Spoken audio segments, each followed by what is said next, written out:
Selanjutnya saya akan menerangkan tentang sifat-sifat beton segar ya. Lagi-lagi beton segar merupakan istilah ya, merupakan istilah untuk beton yang barusan dicampur ya, beton yang masih basah. Oke. Eh, Beton segar ini ada beberapa karakteristik yang perlu kita ketahui agar kita tahu bagaimana memanfaatkannya ya dan bagaimana efeknya. Pertama adalah hal yang akhirnya saya bahas ya, karena saya bilang akhirnya itu beberapa kali sudah pernah saya sebut ya, bahkan ini mungkin yang paling sering disebut ya, yaitu adalah workabilitas atau kelecakan ya. Jadi apa sih workabilitas ya? Merupakan sifat beton yang berhubungan dengan kemudahan beton, yaitu beton segar, mengisi cetakannya ya. Jadi secara mudah ya itu adalah kemampuan beton untuk mengalir sebenarnya, workabilitas itu ya. Berkaitan dengan beberapa istilah lainnya seperti homogenitas ya, kemampuan mengalir, mobilitas, dan kepadatan kompaktibilitas. Maksudnya seperti ini. Um, Homogenitas ya, stabil atau di sini juga disebut stabilitas, itu adalah meratanya campuran ya. Jadi ketika suatu adukan beton itu tidak rata ya, maka ada beberapa bagian yang porsi kerikilnya lebih banyak, pasirnya lebih banyak. Nah, dalam kondisi seperti itu, beton tidak bisa disebut lecak ya, tidak bisa disebut workabilitasnya bagus. Karena pasti ketika dia mengalir itu tidak semua bagiannya itu ikut gitu ya. Sehingga beton yang workabilitasnya bagus ya homogenitasnya juga bagus ya. Meskipun kita setuju bahwa beton bukanlah material yang begitu homogen ya. Kemudian kemampuan mengalir atau mobilitas ini jelas ya, bahwa aliran beton itu ya sama juga sama kelecekan ya, dan juga kepadatan. Nah, yang terakhir ini kompaktibilitas ya. Kompaktibilitas ini maksudnya adalah kemampuan beton ya untuk mengisi eh, sudut-sudut cetakan ya, seperti yang sudah disebutkan di kalimat pertama tadi.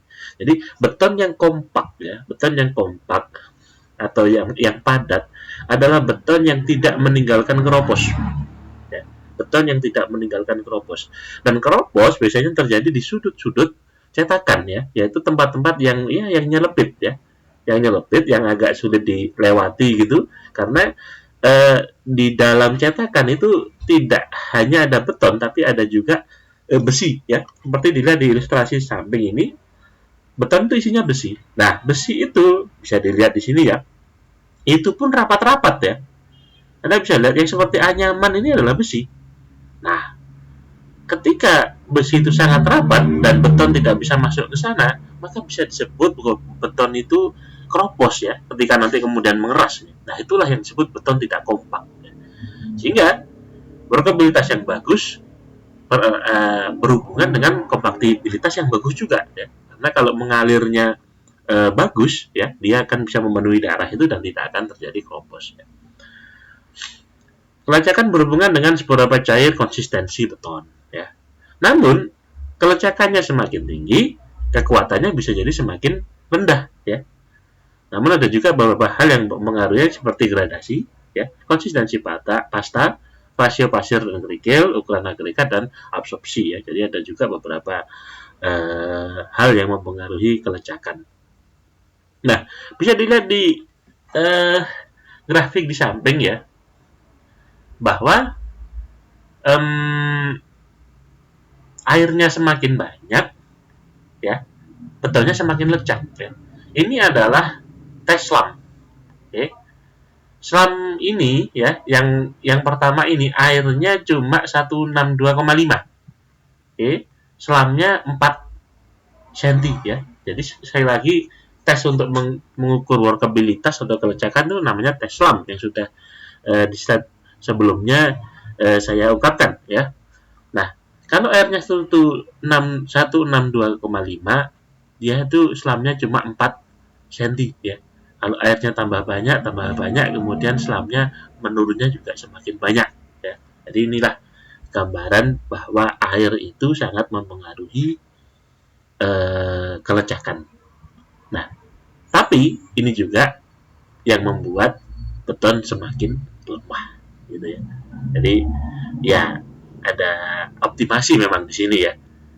Jadi ketika cairan itu diperlukan yang pas ya, tidak terlalu padat tapi juga tidak terlalu cair agar kekuatannya tetap optimum. Ya. Ini satu. Selanjutnya ada juga namanya sifat bleeding ya. Merupakan keluarnya air dari beton segar ya. Penyebabnya salah satunya bocornya cetakan, ya, campuran terlalu encer, getaran yang terlalu banyak, dan kesalahgunaan aditif. Ya. Jadi kalau cetakannya tidak terlalu rapat itu memang bisa terjadi kebocoran ya, tapi ini kecerobohan ya. Nah, namun kalau campuran terlalu encer ya, kita ingin membuat beton yang workabilitasnya bagus, tapi kemudian nggak sengaja airnya kebanyakan dan terlalu encer. Nah, itu air itu bisa keluar, ya. Bisa keluar dari campuran beton segar. Kemudian getaran yang terlalu banyak, maksudnya getaran itu apa sih Pak? Nah, getaran ini adalah salah satu metode ya, nanti mungkin ada slide-nya, salah satu metode untuk mengakali kompatibilitas tadi ya.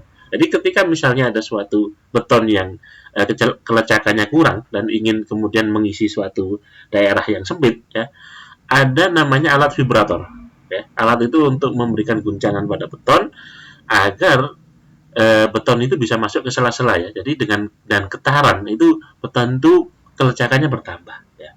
Namun kalau getaran itu terlalu banyak, efek bleeding bisa terjadi, yaitu keluarnya air ya. Jadi bleeding secara bahasa kan artinya pendarahan, tapi ya tentu saja bukan darah yang keluar, namun dalam kasus ini air gitu ya. Nah kemudian juga kesalahgunaan aditif. Dalam hal ini mungkin masih ingat bahwa super plastisir itu bisa menyebabkan bleeding juga. Bleeding menyebabkan kehilangan sejumlah air pada beton sehingga hasil akhirnya lebih rapuh karena reaksi hidrolisis tidak berjalan dengan sempurna. Ini jelas karena reaksi hidrolisis antara pasta dan air itu ya dibutuhkan. Oke, jadi kalau airnya tiba-tiba kehabisan keluar dari pasta, ya sudah tidak ada yang mereaksikan dia. Itu akan membuat beton yang rapuh ya karena ikatan